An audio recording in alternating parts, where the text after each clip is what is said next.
नमस्ते प्रणाम, हम किरण शर्मा, हम मंजू शर्मा अपना चैनल पर स्वागत करे छी। नमस्ते प्रणाम जेते दाई माई दीदी भाईजी चाची बहिन सुनबी सब बटन के प्रणाम करे छी। सब बटन ने प्यार आशीर्वाद देते रहो, आगे बढ़ते रहो।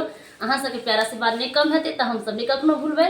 और हम दोनों देवरानी जेठानी जा रहे छी बहुत प्यारा से बेटा विवाह गीत बनबा। और साथ में हमर ननद जी सेहो छथिन, लेकिन साइड भ गेल छथिन।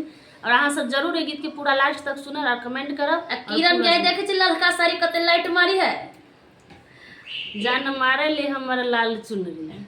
अब बहुत प्यारा से बेटा विवाह, बहुत दर्द भरा बेटा विवाह का बजा रहा है। सब जरूर सुनबे, जरूर कमेंट करबे। आ गीत के बोल केहन लागत जरूर कमेंट करब, याद करब, हमरा सबके नहीं भूलब। आ गाय गीत नहीं डालली हम सब के लिए माफी चाहे छी। एना अहाँ सब सपोर्ट करते रहब। और ब्याह नहीं लागल तो की करबी, गीत नहीं भेल तो एक दिन के शॉर्ट वीडियो बहुते डाले सब पता भ गेल है। अहाँ सबके जरूर कि कत किरण भाभी मंजू भाभी रहथिन, एके लके नहीं हम सब लॉन्ग वीडियो बना पेली आ नहीं डाल पेने छी। अब बहु वही के दू दिन के जोड़ के एक दिन गीत सुना दे छी, सुंदर गीत।